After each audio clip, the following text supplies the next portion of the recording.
Hello, Ana Castillo here, your local real estate expert in the capital region. Today, I want to share with you a very interesting question, and I will tell you, I'm almost 100% sure that if you are thinking about selling your property, you have thought about this question that we're going to be talking today. And the question is how much it will cost to sell my property. How much is the cost? And today is a very good opportunity for you to know about the costs that are involved when it comes to sell your piece of property. It can be an investment or your residential home. Let's dive in. The first cost that you're gonna be taking in consideration are the costs for repairing your home. And I will tell you, some sellers they don't want to do this, or they don't even count these costs involved.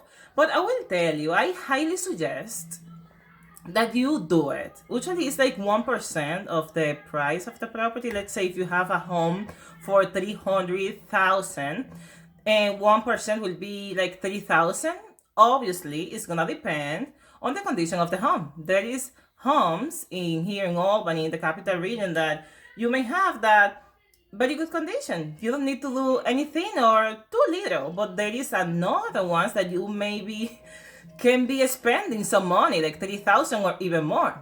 But it's gonna depend. Don't go crazy about it, like spending a lot of money. Usually people say like 100%, 1% of the price is what it takes. Like I said, it's gonna depend. But don't go crazy about it. Just fix the things that make more sense. If you have like a realtor, a friend in the business, he can be able or she will be able to tell you what things are more value or can create more perceived value to buyers so you can invest wisely the money that you have available. So that is the first thing. And another thing that I want to add about the repairs, very important, is like I was saying before, some sellers they want to avoid and don't do them. And just to save some money when it comes to the cost, and they can net more money at the end so they can sell. But the thing is, if you don't do it, actually it may cost you more money at the end of the transaction. Why? Because let's say you have a buyer. You decide, no, I don't want to fix nothing. You got a buyer, you got an offer in. If your property really needs some work, or they don't see the perceived value in the home, they will ask for discounts. They will be ask you, it's gonna be very hard also to negotiate with them. But if you, let's say, do the job, the repairs that needs to be done, if it's like a little whatever it is, you really actually save money and you can save time and also a very hard time negotiating with buyers. So definitely I highly suggest you to invest some money in repairs. Don't go crazy about it, but it's important to have the home presentable to the marketplace so buyers can buy it.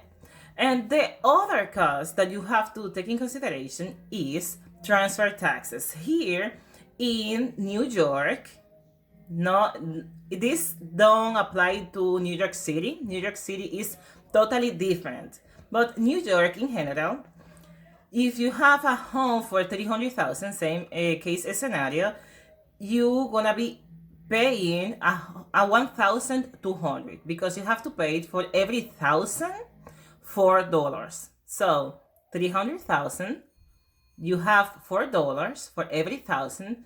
You're gonna be paying 1,200. The next one, attorney fee. Every transaction, I mean, I highly suggest some people do it by themselves. I don't suggest that. So please hire an attorney, a real estate attorney, so they can help you. So this cost usually is between 650 and the 800s. It's gonna depend really in the company, the attorney that you're gonna be working with. Next is the real estate agent commission. And this just applies if you're gonna be selling your residence, your property, with a real estate agent. If you decide to do it by owner, obviously, you don't have to take that in consideration. Next week, I'm gonna be doing a video, recording a video that I'm gonna be sharing with you. What are the pros and cons to for sale by owner? For now, let's just continue with this topic. Usually, depend of the company. Again, we are talking about a 5, 6, 7% in the commission. Every company is different. There is also some companies that they are like a discount brokerage. They charge 2%, 4%. Like I say, we see everything here in the market, so you're gonna see different range in pricing when it comes to a real estate company, real estate agent. The next one is the title. When it comes to the title, you have to take into consideration the recording fees that you have to pay. This is another fee, and that is going to change again in the company. Some people pay 600, 700, it's going to depend.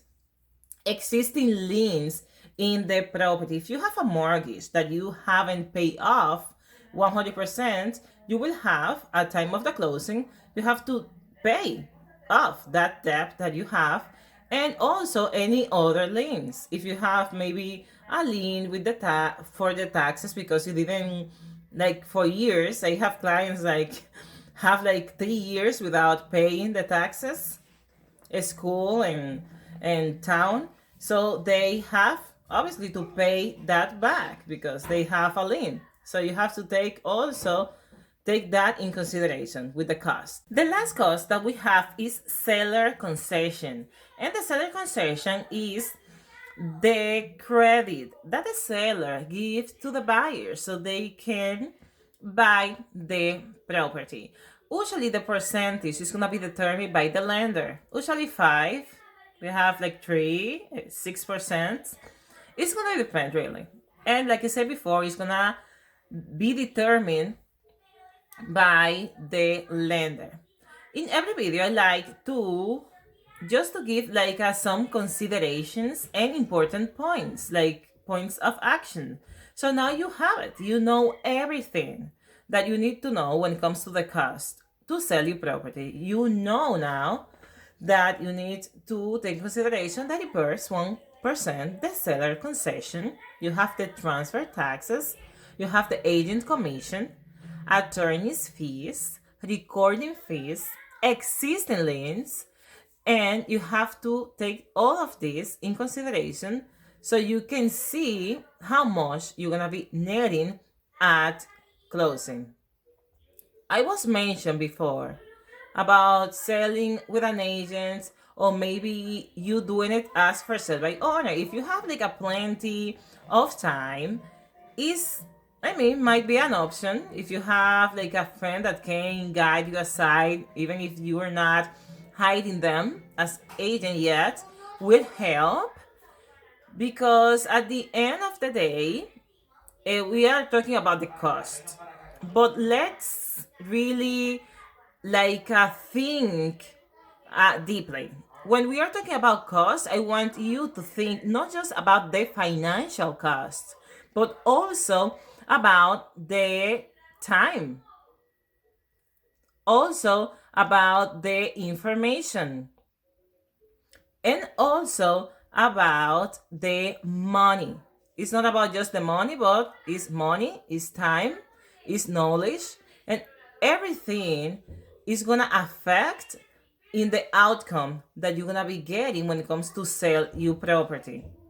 When you're gonna sell your property, it's very important that you really decide what option is best for yourself.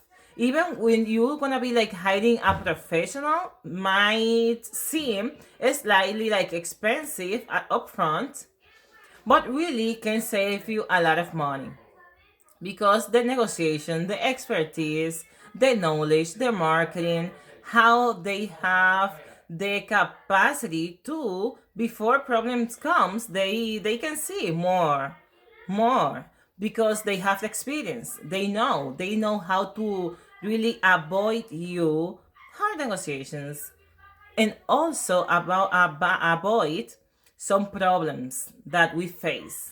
So it's very important to have a clear understanding of everything.